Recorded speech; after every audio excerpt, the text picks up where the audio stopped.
Hello प्यारे बच्चों, कैसे हैं आप सभी। आज का क्लास है क्लास 10th के संस्कृत का चैप्टर नंबर 13, जिसका नाम है विश्व शांति।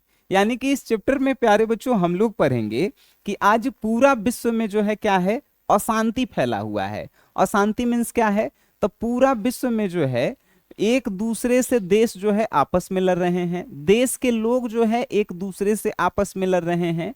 तो उनको जो है कैसे हम लोग जो है दूर कर सकते हैं, आज की इस चैप्टर में जो है हम लोग पढ़ेंगे। ठीक है, तो चलिए आज की इस जो है चैप्टर का जो है हम लोग शुरुआत करते हैं।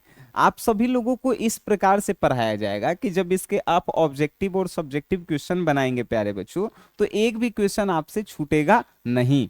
तो चलिए आज की क्लास की जो है हम लोग शुरुआत करते हैं।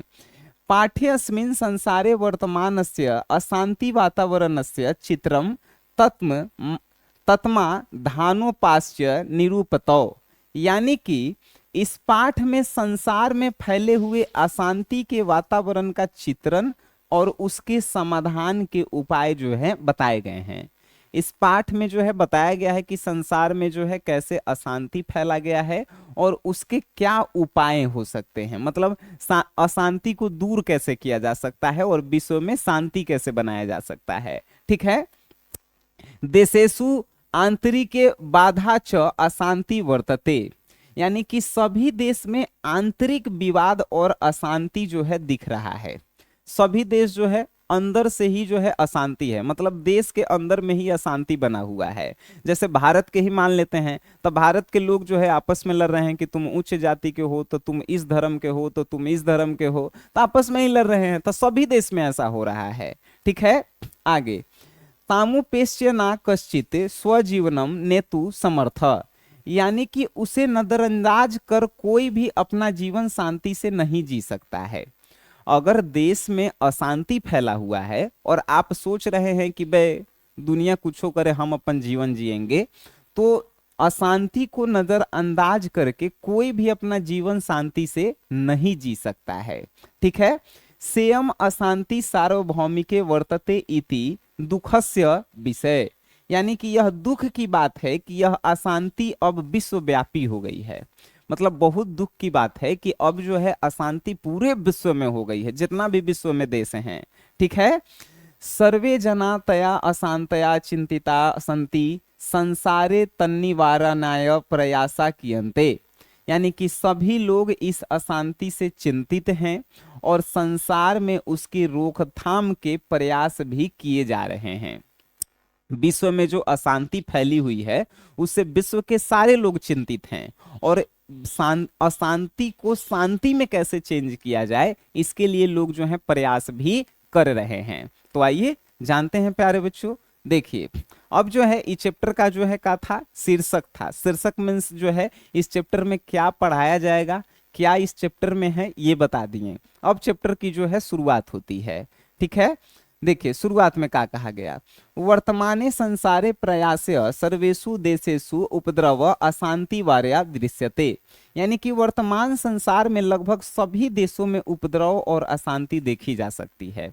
वर्तमान समय जो चल रहा है, समय जानते हैं भूतकाल होता है, भविष्य काल होता है और वर्तमान होता है। तो वर्तमान जो अभी चल रहा है, तो वर्तमान संसार में लगभग सभी देश में का है उपद्रव मचा हुआ है, मतलब अशांति फैली हुई है। ठीक है, क्वचिदेव शांतनम वातावरणम वर्तते। अब देखिए कहीं कहीं शांति का वातावरण भी मिलता है, मतलब पूरा विश्व में जो है अशांति तो फैला ही हुआ है, लेकिन कहीं कहीं जगह जो है आपको शांति देखने को भी मिलता है। क्वचित देशस्य आंतरिके समस्या माश्चित्य कलहो वर्तते। मतलब कहीं किसी देश की आंतरिक समस्या के कारण संघर्ष होता है, मतलब कोई देश में जो है आंतरिक समस्या के कारण अशांति फैला हुआ है। आंतरिक मतलब देश के अंदर ही लोग आपस में लड़ रहे हैं, जिसके कारण अशांति फैला हुआ है। तेन शत्रु राज्य आनी मोदमानानी कलहम वर्तयंती। मतलब कि उसका अवसर पाकर शत्रु देश उस संघर्ष को और बढ़ाते हैं और जब आपके घर में ही आपके देश में के लोग की ही जो है अशांति फैला रहे हैं, तो शत्रु देश मतलब कि जो दुश्मनी वाला देश होता है वो देख के जो है इस सब का फायदा उठाता है और जो है अशांति फैला देता है। बात समझ रहे हैं? जैसे एग्जाम्पल में समझिए कि भारत के लोग आपस में अगर लड़ेंगे, भारत में ही अशांति फैला के रखेंगे, तो पाकिस्तान वाला फायदा नहीं उठाएगा। तो वैसे ही कहा जा रहा है कि कहीं किसी देश की आंतरिक समस्या के कारण संघर्ष हो रहा है, तो उसका अवसर पाके मतलब फायदा उठा के जो शत्रु देश हैं, जो दुश्मन वाला देश है, वो जो है क्या कर रहा है, तो फायदा उठा रहा है सब। क्वश्चित अनकेषु राज्येषु परस्परम शीत युद्धम प्रचलत, मतलब कहीं कहीं कई देशों के बीच शीत युद्ध चलता रहता है। कहीं कहीं देखा जा रहा है कि कोई कोई देश के बीच शीत युद्ध चल रहा है। शीत युद्ध मतलब क्या होता है प्यारे बच्चों? शीत युद्ध मतलब होता है कि गाली गलौज करना, मतलब आपस में मनमुटाव होना। तो कोई कोई देश के बीच जो है आपस में मतभेद हो गया है, मनमुटाव हो गया है, शीत युद्ध चल रहा है। शीत युद्ध मतलब लाठी डंडा गोली बंदूक से नहीं होता है, गाली गलौज से होता है। ठीक है, आगे देखिए। वस्तुतः संसार अशांति सागरस्य कूलम ध्यानसीनो दृश्यते, यानी कि सचमुच संसार अशांति के महासागर के किनारे बैठा प्रतीत हो रहा है। मतलब लेखक कह रहे हैं कि ऐसा लग रहा है कि संसार जो है एकदम अशांति के किनारे पे बैठा हुआ है, मतलब इसके बाद जो है बर्बाद हो जाएगा। अशांतिश्च मानवता विनाशाय कल्प्यते, और यह अशांति जो है मानवता के विनाश का कारण बनती जा रही है। और ये जो अशांति पूरा विश्व में फैला हुआ है, इससे क्या हो रहा है, तब मानवता धीरे धीरे जो है नाश हो रहा है। मानवता नाश कहने का मतलब कि लोग जो हैं एकदम दानों की तरह व्यवहार करने लग रहे हैं। ठीक है, देखिए, अगम विश्वविद्या सकान्या स्त्रानी बहुन्या बहुन्या विस्कृतानि संति तरैव मानवता सस्य भयम, मतलब आज अनेक विनाशक हथियार बन चुके हैं और उन्हीं से मानवता का विनाश संभव है। और आज अनेक विनाशक हथियार बन चुके हैं, जैसे गोली बंदूक बम, ये सब बन चुके हैं, और उन्हीं से क्या हो रहा है, तो मानवता का धीरे धीरे नाश हो रहा है। अशांति कारणम तस्या निवारणोपास्य सावधानतया चिंतनीयो, मतलब कि अशांति के कारण और उपायों पर सावधानी से विचार करना चाहिए। मतलब देश के लोगों को, विश्व के लोगों को जो ये अशांति फैला हुआ है, इस पे जो है सावधानी से विचार विमर्श करना चाहिए और इसका जो है सुझाव निकालना चाहिए। ठीक है प्यारे बच्चों, आगे है कि कारणे ज्ञाते निवारणस्य उपायो अपि ज्ञायते इति नीत, मतलब कि कारण जान लेने पर निवारण का उपाय भी मिल जाता है। अगर लोग पहले जानिए कि विश्व में अशांति फैला क्यों है, तो पहले कारण जान जाइए, और कारण जब जान जाइएगा तो निवारण अपने आप हो जाता है। मतलब कारण आप जान गए, जैसे मान के चलिए कि आपको मालूम चल गया कि आपके शरीर में कौन सा रोग है, तो उसका अपने आप जो है डॉक्टर दवाई दे देता है कि नहीं? तो वही कह रहे हैं लेखक कि पहले कारण जान लीजिए कि आखिर विश्व में अशांति क्यों फैला हुआ है, और इसके बाद इसका निवारण का उपाय खोजिए, है कि नहीं? चलिए प्यारे बच्चों, नेक्स्ट है, लेखक जो है एकदम बड़ी जो है गहरा बात कह रहे हैं, जो हम लोगों के लिए भी जो है जरूरी है। वस्तुतः द्वेष असहिष्णुता च अशांति कारण द्वयम, मतलब कि द्वेष और असहिष्णुता शांति के दो प्रमुख कारण हैं। अब देखिए, अशांति के जो है दो कारण है, एगो है द्वेष। द्वेष मतलब कि दूसरे को जो है हमेशा दोषी बनाना, ठीक है, अपना दोष किसी दूसरे पे डालना। जैसे हम अगर मान के चलिए कोई हमको डांट रहा है तो हम कहेंगे कि ने फलाना वो गलती किया है। दूसरा है असहिष्णुता। असहिष्णुता मीन्स कि कोई चीज को जो है आप में सहने की क्षमता नहीं होना। बात समझ रहे हैं? मतलब कोई आपको गाली दे दिया तो आप सह नहीं रहे हैं, आप उसको गाली भी दे रहे हैं और मार भी रहे हैं। तो ये द्वेष और असहिष्णुता जो है अशांति के दो मुख्य कारण हैं। एको देशस्य अपरस्य उत्कर्ष दृष्टवा देशी, यानी एक देश दूसरे देश की तरक्की देखकर उससे क्या करता है, द्वेष करता है, जलन करता है। ठीक है, तस्य देशस्य उत्कर्ष नाशाय निरंतरे प्रयते, और उसकी प्रगति रोकने का प्रयत्न करता है।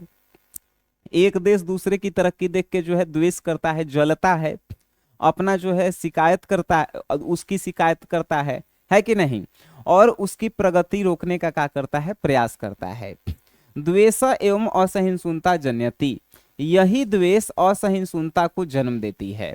और जो जलन होती है, ये जो अपना शिकायत दूसरे पे जो टालने की ये जो जलन है, उसे ही जो है असहिष्णुता जो है क्या होता है, असहिष्णुता उत्पन्न होता है। इमो दोषो परस्परम वैरुमुत्पाद्यते, यानी ये दोनों ही आपसी बैर पैदा करते हैं। और द्वेष और असहिष्णुता ये दोनों ही जो है आपस के लोगों को ही जो है आपस में लड़वा देता है। ठीक है, चलिए आगे है प्यारे बच्चों, क्या है, एक एक लाइन को आप समझ रहे होंगे, तो जब आप ऑब्जेक्टिव सब्जेक्टिव बनाएंगे तो आपको उतना हार्ड लग भी नहीं करेगा। स्वार्थस्य वैर्यम प्रद्यंती, यानी कि स्वार्थ भी बैर को बढ़ाता है। स्वार्थ मतलब अपने स्वार्थ के लिए जो है काम करना, तो स्वार्थ भी जो है बैर, बैर मीन्स दूरी को बढ़ाता है। अब हम अपन दोस्त जो हम हैं और एक और दोस्त है, और हम दोस्त से खाली स्वार्थ के लिए जुड़े हुए हैं, तो क्या हो जाएगा, अलगाव हो जाएगा कुछ दिन बाद। स्वार्थ प्रेरितो जना अहम भावेन परस्य धर्म जाति संपत्ति क्षेत्रम भाषा वान सहन्ते, मतलब स्वार्थ में फंसा व्यक्ति अहंकार वश दूसरों के धर्म जाति धन क्षेत्र और भाषा को सहन नहीं कर सकता।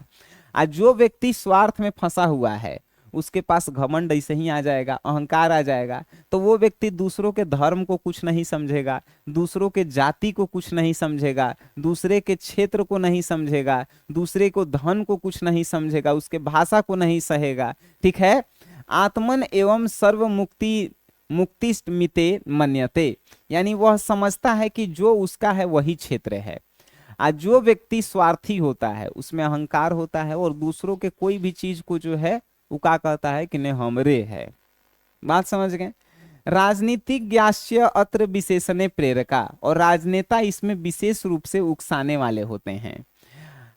स्वार्थ के लिए जो है किसी व्यक्ति को कोई उकसाता है तो वो सबसे पहला राजनेता होता है सब। ठीक है, चलिए।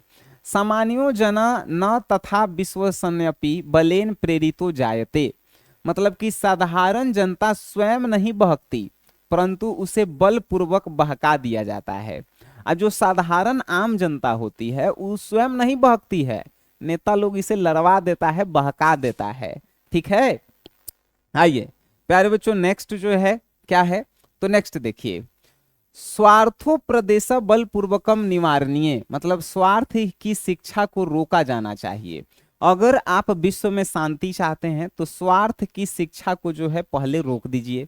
ठीक है, परोपकारम प्रति यदि प्रवृत्ति उत्पाद्यते तथा सर्वे स्वार्थे त्यज्यतु, मतलब कि यदि परोपकार की भावना उत्पन्न हो जाए तो सभी स्वार्थ त्याग देंगे। परोपकार मीन्स माफ कर देना, दान धर्म करना। तो अगर परोपकार की भावना सब में उत्पन्न हो जाए तो स्वार्थ अपने आप लोग त्याग देंगे। अत्रम महापुरुषाम विद्वांसम चित्रकाश्य न विरला संति, यहाँ महापुरुष और विचारक भी हैं, विश्व में बहुत महापुरुष हुए। ठीक है, और बहुत सारे विचारक मतलब सोच विचार करने वाले भी हैं। तेसाम कर्तव्य मिदम यत जने जने समाजे समाजे राज्य राज्य च परमार्थ वृत्ति जनेऊ, मतलब उनका कर्तव्य है कि सभी में परोपकार की भावना जगाए। लेखक कह रहे हैं कि विश्व में महापुरुष भी हैं, विचारक भी हैं, तो उनका काम होना चाहिए कि हर एक व्यक्ति में परोपकार की भावना को जो है जगाना चाहिए। शुक्र उपदेश च न पर्याप्त प्रयुत्य तस्य कार्यान्वयनस्य जीवने निर्वायम, मतलब केवल उपदेश पर्याप्त नहीं है, उसका आचरण भी आवश्यक है।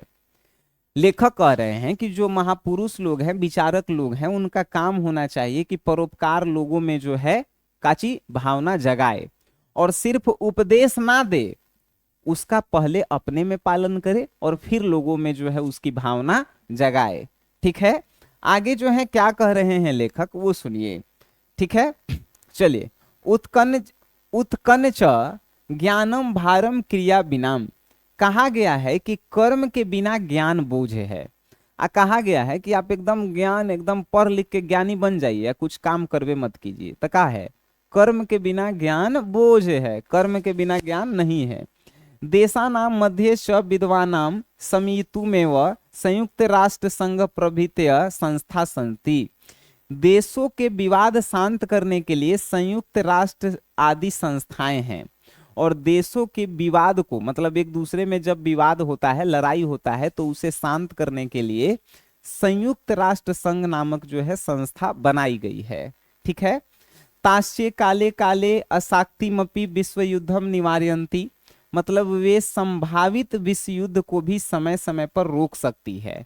आज जो ये संयुक्त राष्ट्र वाली संस्थाएं हैं, ये सब क्या कर सकती है, तब विश्व युद्ध को भी जो है रोकने का काम कर सकती है। बताइए तो विश्व युद्ध जो है कब कब हुआ था, कमेंट बॉक्स में बताइए। दो गो विश्व युद्ध हुआ है। प्रथम विश्व युद्ध हम बता देते हैं 1914 से 1918 के बीच। द्वितीय विश्व युद्ध आप बता दीजिए। ठीक है। भगवान बुद्ध पूरा काले एवं बैरेन बैरस्य समनमम असंभवम प्रोक्तावान, मतलब भगवान बुद्ध ने कहा था कि बैर से बैर शांत नहीं हो सकता। और भगवान बुद्ध जो है ये बात कहते हैं कि बैर से बैर शांत नहीं हो सकता, यानी कि अगर हम जो है खुद किसी दूसरे से दूरी बना के रखे हैं, हम दूसरे को समझाएंगे कि दूरी बनाना बेकार है, तो ये जो है बैर से बैर शांत होगा जी? नहीं। जहर से जहर कटता है? नहीं। आप सुने हैं कि लोहा से लोहा काटा जाता, लोहा के लोहे काटता है, लेकिन वो बात सही है, लेकिन बैर से बैर नहीं काटा जा सकता है। जो स्वार्थी व्यक्ति है हमको क्या सिखाएगा कि स्वार्थ कैसे नहीं करना चाहिए? इसीलिए भगवान बुद्ध ने कहे थे कि बैर से बैर शांत नहीं हो सकता है। अबैरण्य करुणया मैत्री भावेन च बैरस्य शांति भवतीति सर्वे मन्यता, मतलब कि अवैर, अवैर मीन्स दोस्ताना होना चाहिए, करुणा लोगों में दया की भावना होनी चाहिए, मैत्रीपूर्ण मतलब दोस्ती भाव होना चाहिए, तभी जो है बैर जो है का होगा, शांत होगा। ठीक है। चलिए, तब जो है विश्व में शांति आएगी। आगे क्या कह रहे हैं, भारतीय नीतिकार सत्यमेव उद्योषन्ति, यानी कि भारत के नीतिकार यही सत्य घोषित करते हैं। भारत की नीतिकार क्या कहते हैं कि सत्य की हमेशा जीत होती है। अयम निजम परो बेति गणना लघु चेतासाम उदार चरित्र नाम तू वसुधैव कुटुंबकम, यानी छोटे मन वालों के लिए मेरा तेरा होता है, परंतु उदार हृदय वालों के लिए सारा संसार एक परिवार है। मतलब एक श्लोक कहा गया है, अयम निजम परोवृत्ति गणना लघु चेतासाम उदार चरित्र नाम तु वसुधैव कुटुंबकम, मतलब कि जो छोटे मन के व्यक्ति होते हैं उनको लिए जो है वो मेरा है, वो तेरा है। मतलब छोटा छोटा जो छोटे लोग होते हैं वो सोचते हैं कि नहीं ये हमर है, वो हमर है। जो बड़े व्यक्ति होते हैं, जो उदार हृदय बड़े हृदय वाले होते हैं, उनके लिए पूरा संसार जो है एक परिवार होता है। ठीक है। पर पिंडनम आत्मनाशाय जायते, यानी दूसरों को कष्ट देना स्वयं के विनाश का कारण है। अगर आप दूसरों को कष्ट दे रहे हैं तो आप उसको तो कष्ट दे ही रहे हैं, आप अपना विनाश कर रहे हैं, ये बात ध्यान रखिएगा। परोपकारस्य शांति कारणम भवति, और परोपकार शांति का कारण बनता है। अगर आप में परोपकार है तब जो है शांति आप बना सकते हैं। परोपकारी बनिए। परोपकारी मीन्स दान धर्मी करने वाले व्यक्ति, किसी को माफ करने वाले व्यक्ति, सहन करने वाले व्यक्ति, ठीक है, वो परोपकारी होते हैं। ठीक है प्यारे बच्चों, तो ये जो है चैप्टर रहा और इसके 2 लाइन और बचे हुए हैं। अधापि परसस्य देशस्य संकट काले अन्य देशा सहायता राशि सामग्री च प्रेषयन्ति, यानी आज भी किसी देश पर संकट आता है तो अन्य देश सहायता भेजते हैं, और आज भी कोई देश पे संकट आ जाता है तो पड़ोसी देश जो है क्या करते हैं, उसकी सहायता करते हैं। इति विश्व शांति सूर्योदय दृश्यते, यानी इससे विश्व शांति का उदय होता दिखाई दे रहा है। और इससे क्या हो रहा है, जब एक देश संकट में आता है तब बाकी देश सहायता कर रहे हैं, तो इससे पता चल रहा है कि विश्व में जो है शांति आ रही है, विश्व में शांति आती दिखाई दे रही है। ठीक है प्यारे बच्चों, आज की इस क्लास में जो है इस पूरे चैप्टर को हमने पढ़ा। आप इसके ऑब्जेक्टिव और सब्जेक्टिव बनाकर देखिए कि आपसे बनता है कि नहीं बनता है। मिलते हैं हम आप सभी से नेक्स्ट क्लास में, तब तक के लिए टाटा बाय बाय, धन्यवाद।